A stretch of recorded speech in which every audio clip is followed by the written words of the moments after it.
Olá, meu nome é Jorge Catarina e esse é o Montessori com Afeto. Pessoal, que saudade que eu tava de gravar vídeo pra vocês. Já faz um tempo que eu não apareço por aqui, né? E hoje eu tenho duas novidades para vocês. A primeira é que eu estou lançando uma nova turma do meu curso, agora em junho. Vai acontecer do dia 4 de junho até o dia 30 de junho. Então, eu vou deixar todas as informações do meu curso Montessori com Afeto aqui embaixo na descrição do vídeo. Vocês vão poder ali clicar e se inscrever, né, para a nova turma.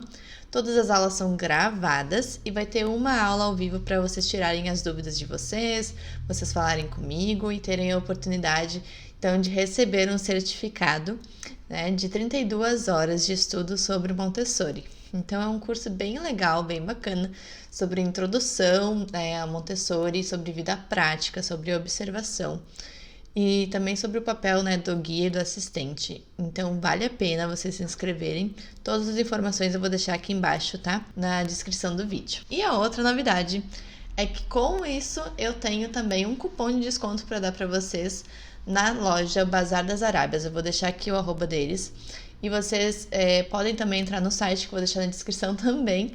E vocês colocando lá o meu cupom, que vai estar aqui na tela para vocês garantem 15% de desconto nas compras acima de R$200, tá bom? Então, eles são os novos parceiros aqui no Montessori com Afeto e eu estou muito feliz por essa grande parceria.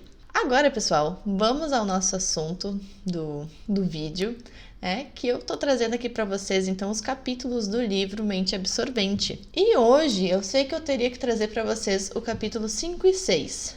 Porém, nas minhas leituras do capítulo 5 e 6, eu achei que seria um vídeo muito curto, então eu decidi também trazer o 7, tá? Porque o capítulo 5 e 6, ela fala bastante sobre embriologia e muitas coisas sobre medicina. Para mim é um assunto muito complexo. Eu gostei que no livro ela utiliza várias imagens, no livro, assim, para explicar as formações das células, do embrião e tudo mais. Isso se torna melhor, se torna mais fácil, mais prático para nós que não entendemos nada de medicina.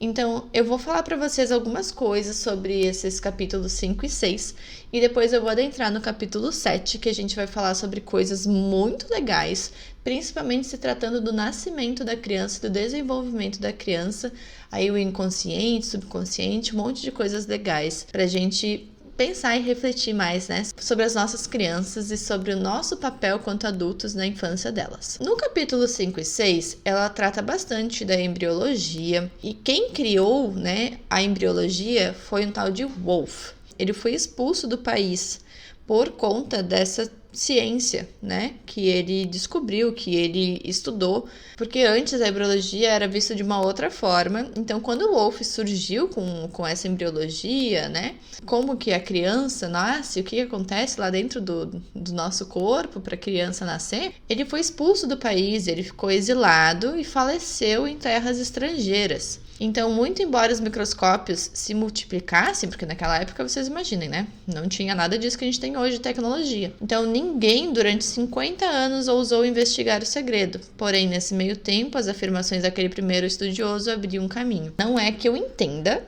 vou ser sincera com vocês, eu entendo quase nada do que ela fala nesses capítulos, que ela começa a falar sobre desenvolvimento humano e cromossomos e células.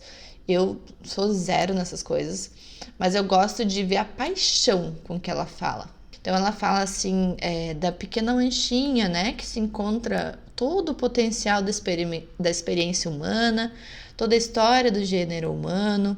Ela fala sobre as combinações dos genes, sobre o desenvolvimento dos órgãos. E ela compara bastante o desenvolvimento do ser humano com o próprio desenvolvimento da sociedade. Ela também traz sobre o início ali da teoria do behaviorismo, que é do comportamento. Então, ela surgiu, essa teoria, por mais uma observação dos animais, do comportamento dos animais, e depois, através dos psicólogos, se tornou uma observação das crianças. Ela fala também desses capítulos sobre a tarefa da criança, E aí ela deixa um questionamento que é bom a gente se fazer. Qual será que é a tarefa da criança, Você que tem criança em casa, ou você que é professor, de se perguntar assim, qual será que é a tarefa da criança, E ela diz que a tarefa da criança é de crescer.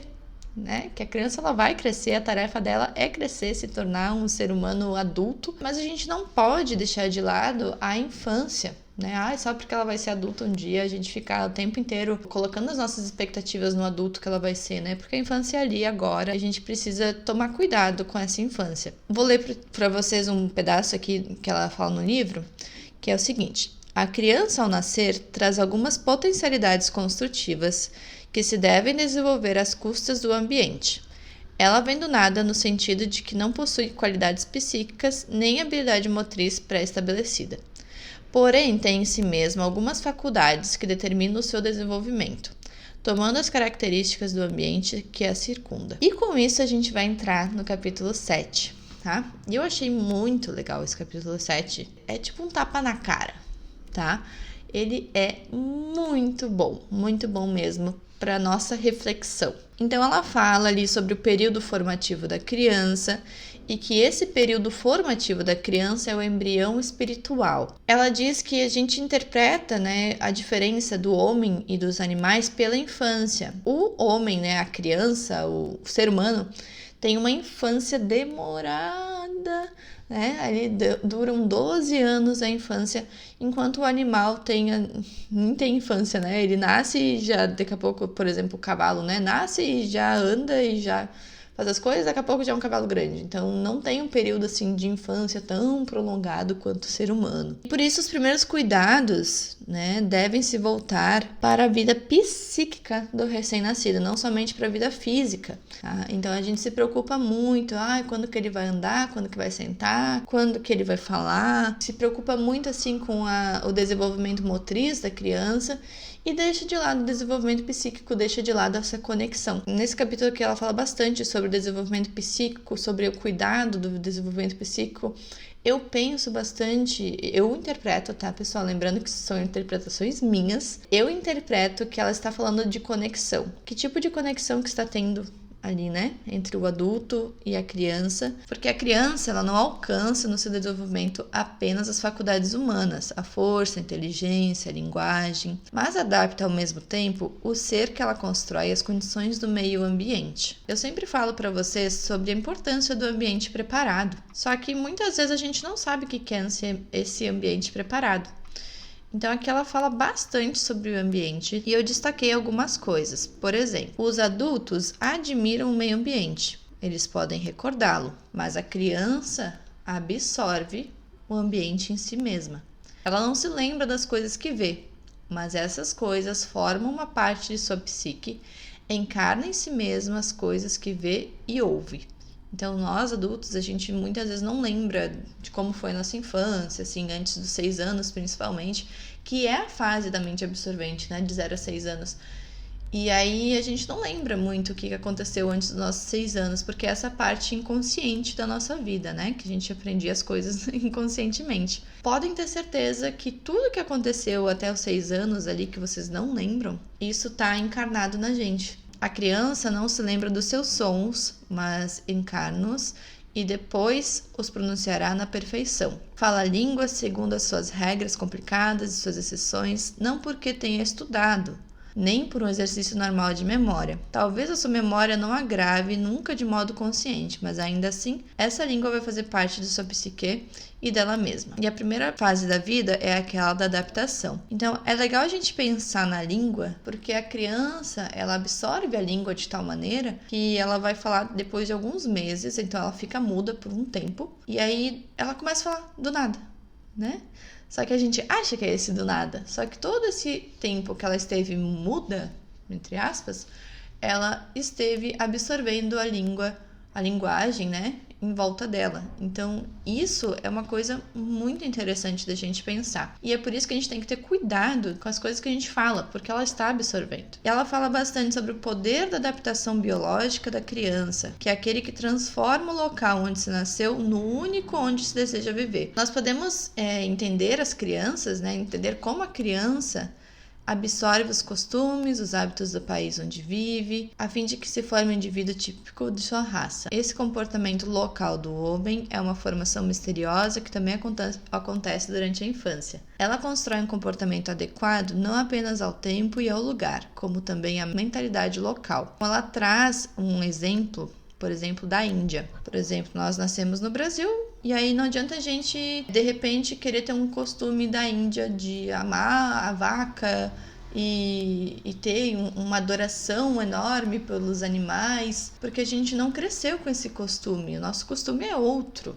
Então, não pode ser adquirido esse costume por uma pessoa adulta. Isso é uma coisa que as crianças lá, que os indianos de lá aprendem desde criança. O costume da região, costume local. A gente nunca vai saber, a gente nunca vai poder sentir da mesma forma. A gente desejar transformar os adultos é vão. Ela diz assim que não adianta a gente tentar transformar muitos adultos porque é muito difícil. Por exemplo, quem é mau caráter vai continuar sendo mau caráter.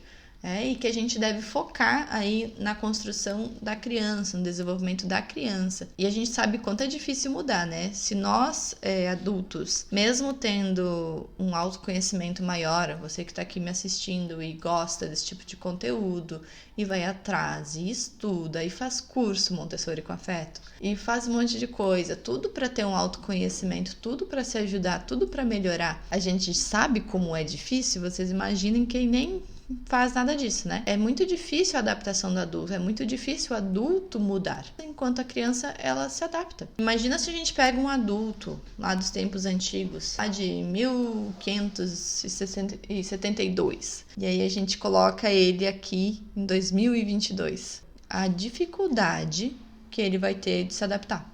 Ou, se eu fosse lá para 1572, a dificuldade que eu teria de me adaptar naquela época. É tudo muito diferente. Só que a criança, ela consegue se moldar, independente do tempo que ela está e do local que ela está. Agora, a parte do tapa na cara. É sobre o terror do nascimento. Ela frisa que a nossa educação das crianças deve iniciar desde o nascimento. Isso quer dizer o quê? Desde o parto.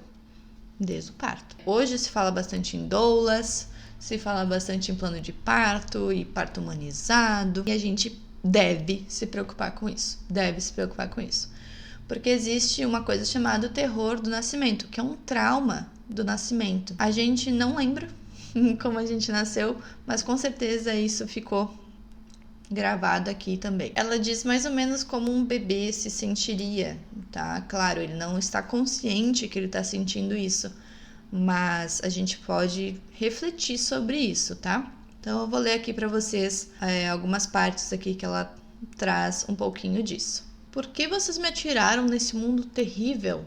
O que poderei fazer? Como poderei viver dessa forma tão diversa?